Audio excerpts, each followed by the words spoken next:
이재명 정권이 청문회 못 부르는 맞불 정인들이 있다. 자, 누굴까요? 제가 아마 이 국정조사, 이제 청문회를 포함하는 국정조사, 이재명 공소취소를 하기 위한 국정조사입니다.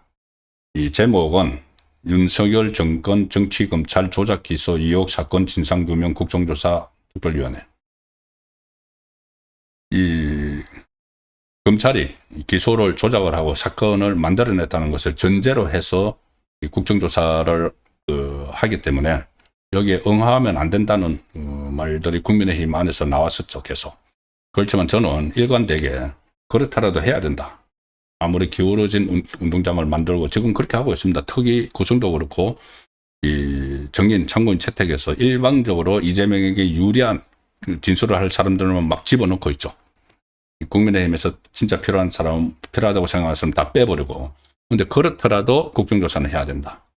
어차피 이게 재판이 중단돼 버렸고, 이재명과 관련 재판이 중단됐고, 또 국민에게 그러면 진실을 알려야 되는데 자꾸 조작 기소가 됐다고 전제를 해가지고 국정조사를 추진하니까 그럼 국민이 판단하도록 해야 된다.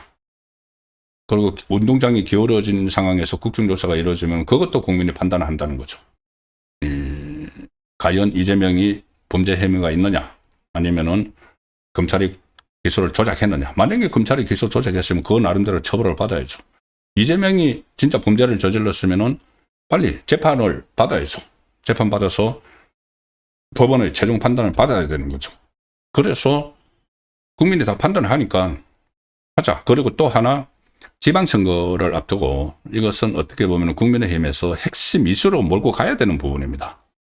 맨날 뭐 국민의힘 뭐 윤어게인 세력 아니냐, 무슨 뭐 위헌정당 아니냐, 이렇게 프레임을 막 만들어서 공격을 하고 있는데 거기에서 헤어나지 못하고 안에서 이렇게 후적거리면 그 선거에서 이길 수가 없죠.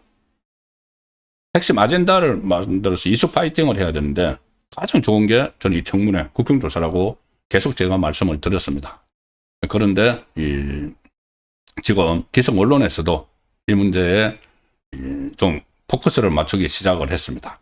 이번 지방선거에서 하나의 뇌관이 된다. 이 국정조사가. 왜 그런지 문화일보 기사로 소개를 드리겠습니다. 오늘 석간신문 문화일보가 이 일면 종이신문의 일면 사이드 톱으로 다룬 기사입니다. 6.3 선거 뇌관된 조작 기소 진실. 조작 기소의 진실. 조작 기소를 했는지 안 했는지가 6.3 선거 결과를 좌우할 수 있다. 이게 국정조사가 시작이 됐고 청문회가 이제 열릴 거기 때문에. 그런데 일단 오늘 민주당이 국정조사 특위 정인 일방 채택을 했다. 지난번에 기관 정인 102명을 채택을 했죠. 그리고 국민의힘이 원하는 쪽은 넣지 않았고 오늘은 일반 정인 103명을 채택을 했는데 또 자기들 원하는 사람들만 일단 다 집어넣었습니다.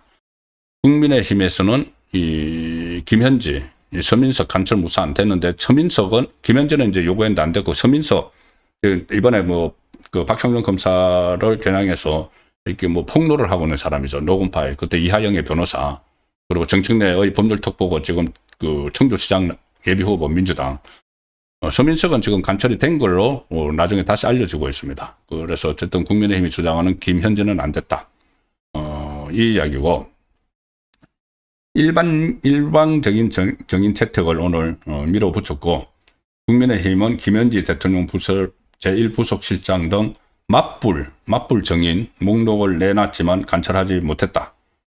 그리고 6.3 지방선거를 앞두고 관련 녹취록도 연일 공개되면서 조작 기소 국정조사가 전국의 내관으로 부상을 하고 있다. 6.3 지방선거의 이 승부를 가르는데 이 내용이 지금 핵심 이슈로 부각이 되고 있는 겁니다. 국정조사도 그렇지만 동시에 지금 터져놓은 것이 저 서민석하고 박성용 검사의 통화 내용이죠. 박성용 검사의 통화 내용, 양쪽이 공방을 벌이고 있는데 제가 객관적인 입장에서 봐도 이것은 이 박성용 검사가 유리합니다. 이하영 쪽에서 먼저 이 플리바게닝을 시도를 했고 거기에 대해 이제 답변하는 과정이 그 녹취만 똑 떼가지고 해유가 있었다고 지금 주장을 하는데, 자, 그것도 국정조사장에서 그 박성용 의원이 박상용 검사가 그렇게 이야기했습니다. 그러면은 나 국정조사장 나갈 테니까 서민석하고 대질신문하자, 대질하자고 이야기를 했습니다. 자, 서민석도 지금 국정조사 정인으로 하면 채택된 걸로 저는 알고 있는데, 그럼 두 사람이 대질을 하면 되죠. 그때 당시 녹음, 그 털어놓고, 당신 그때는 저거는 무슨 의미를 나한테 이야기한 거야? 당신은 무슨 의미를 이야기한 거야? 그렇게 하면은 국민이 판단합니다. 과연 이 대북 선거과 관련해서 이화영이 이재명에게 보고했다고 두 번이나 진술한 그 내용이 전후 사정의 맥락이 어떻게 되는지 그걸 다 알 수가 있죠. 그래서 제가 무조건 국정조사는 기울어져서도 해야 된다고 말씀드린 이유 중에 하나, 이런 상황들이 나오기 때문입니다. 어쨌든 오늘 그 민주당이 주도를 해서 정인 103명, 그때 102명이니까 벌써 205명이네요. 거기다가 참고인 36명, 채택을 놓고 양쪽이 이제 충돌을 했는데, 민주당 주도로 작성된 정인 명단에서 쌍방울 대북 선거 관련자만 무려 45명, 자기들에게 유리한 진술을 해줄 사람들 45명을 포함을 시켰다. 참고인에는 이하영 배우자 백정아, 그때 법정에서 소란 피운 백정아까지 다 이제 포함을 시켰다. 그런데 여기서 가장 핵심적인 설주한 변호사, 이하영이 자백할 때 그때 했던 설주한 변호사는 또 뺐습니다. 오늘 일반 정연에서도. 그래서 국민의힘에서는 아니 이하영 변호인인 설주한 변호사하고 김현지 간의 텔레그램 통화, 그때 그 변호인 그만두세요 한 거, 이런 거를 비롯해서 알고 싶은 게 너무 많은데 왜 안 부르느냐, 왜 부르지 않느냐. 지금 그 민주당은 딱 꼬린 지점을 정해놓고 앞에 안 보고 그냥 이제 결론을 정해놓고 가기 때문에 저런 상황이 지금 벌어지고 있는 겁니다. 지금 국민의 그 힘에서는 이 설주한 변호사도 그렇지만은 사실 이게 7개 조사 대상인데 7개 조사를 한 목적이 뭐냐 하면은 이재명의 범죄 혐의, 그러니까 대장동하고 대북선거 이거를 털어버리자는 거고, 그 다음에 김용 관련된 국정조사도 이 대장동 관련된 거 이거 다 털어버리자는 거고, 문재인 정부 시절에 있었던 새 공무원 피격 사건 이런 것도 털어버리기 위해서 조사 대상 안에 넣었습니다. 자, 그러면은 상식적으로 생각을 해보면은 가장 먼저 들어가야 될 사람이, 정인으로 들어가야 될 사람이 누구죠? 이재명하고 문재인이죠. 본인들이 최종 수혜자지 않습니까? 그걸 당연히 국민의힘에서는 두 사람도 넣자 주장을 했지만 씨도 안 먹히겠죠. 씨도 안 먹혔습니다, 실제로. 그리고 심지어 한동훈 같은 경우도 왜 나는 부르지 않느냐? 한동훈도 부르려야 됩니다. 왜냐 하면은 한동훈 다른 건 다 차치하고 법무부 장관 할 때 이재명의 구속영장이 청구가 됐고, 구속영장이 이재명이 현역 국회의원이어서 체포동의안을 처리를 했어야 됐죠. 그래서 그 한동훈이 법무부 장관으로서 2번이나 본회의장에 나가서 왜 이재명이 구속이 돼야 되는지 검찰 입장에서 이야기를 한 겁니다. 공소장 기준으로.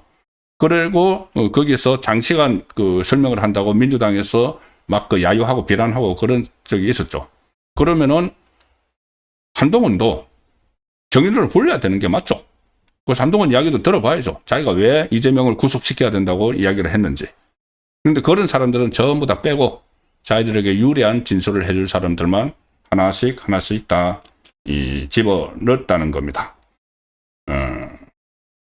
그러니까, 그리고 또 하나가 통화 내용, 녹취록이죠. 서민석이 지금 오늘도 김어준 방송에 가서 이런저런 폭로를 했는데, 그러니까 이런저런 박상용 검사의 대화 내용을 그래서 털었는데, 한마디로 자기들을 회유를 했다. 회유를 해서 이화영을 공범으로 만들고 이재명을 주범으로 만들 수 있도록 이화영 쪽에서 진술을 더 해주면은 이화영에게 편의를 봐주겠다. 이게 이제 핵심입니다. 서민석이 주장하는. 서민석은 그 전에 이화영이 이재명이 보고를 했다고 자백을 할 때 변호사였죠. 설전하고 같이 순차적으로. 그런데 그 이후에 이 서민석은 정청래의 법률 특보가 되고 이번에 민주당 간판으로 청주시장에 출마를 하려고 하는데 민주당 지지자들이 저 사람 뭐야? 과거 그 이재명에게 불리한 정언을 이화영이 할 때 이화영을 조언을 했던 사람 아니야? 그래서 이재명을 팔아먹은 사람. 이렇게 된 겁니다. 그러니까 본인이 그게 아니고 내가 저 이재명을 위해서 충성을 한다고 이것을 보여주기 위해서 과거에 그 전화기가 아마 뭐 자동 녹음이 됐겠죠. 이걸 제가 다 찾아서 꺼내놨는데 이게 해유를 했다. 그 박상용이 자기를 해유를 했다. 이화영을 종범으로 만들어줄 테니까는 주범이 이재명인 것을 진술을 해다. 자, 이 내용입니다. 이게 핵심입니다. 그러면은 두 가지죠. 하나는 지금 계속 이야기하는 거 국민의힘도 이야기하고 박상용 검사도 이야기하는 게 그러면 전부 다 그 통째로 짜깁기 한 거 말고 하나하나 짜깁기 한 거 말고 전후 맥락이 어떤지 통째로 그 통화 내용을 공개를 하라. 자기가 가지고 있으면은 통째로 해야지. 여기서 먼저 이 서민석 쪽에서 우리 좀 이화영 종범으로 해줘 하니까는 그래 그 종범으로 하려면은 이재명이 주범이 있어야지 종범이 있는 거죠. 처음에는 공동정범으로 하려고 했는데 공동정범, 그러니까 공동주범이라는 이야기죠. 그렇게 하려고 했는데 종범으로 해달라고 하니까는 그러면은 뭔가 이재명이 주범 종범이 돼야 되니까 이재명이 뭐가 주범인지 그거를 더 진술을 해달라. 그 이야기를 하는데 딱 진술해달라는 것만 가지고 짜깁기를 했기 때문에 전부 다 공개하자는 거고 또 하나는 만약에 그렇게 했다고 하더라도 거짓 진술을 하라고 이야기하는 게 아니죠. 그 서민석에게 이화영을 설득해서 거짓 진술을 하라고 하는 게 아니고 이재명이 주범이라는 걸 추가 진술이 필요하다는 이야기입니다. 그렇게 보는 것이 합리적이죠. 거짓 진술 여기서 뭐 만들어내라 뭐 이런 말은 없습니다.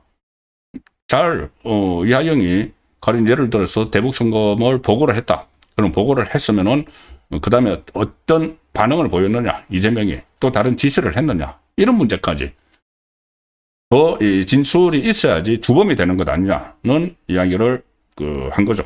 그런데 그거를 지금 이제 마지막에 와서 막 왜곡을 하고 있으니까 그러면은 국정조사에 같이 나가서 대질하자 이렇게 하고 있는 겁니다. 그래서 이 대질도 그렇고 또 다른 부분에서도 가령 대북선거에서도 지금 유동규 부르지 않았지만은 유동규 나중에라도 불러가지고 그러면은 이 김만배하고 지금 말 바꾸고 있는 남욱하고 말을 한번 또 대질을 한번 하고 이러면은 저는 이게 아주 6.3 선거의 정말 내관이 된다는 그 판단을 하고 있습니다. 그래서 이 부분은 제가 계속 진행 상황을 여러분들에게 설명하고 말씀드리도록 하겠습니다.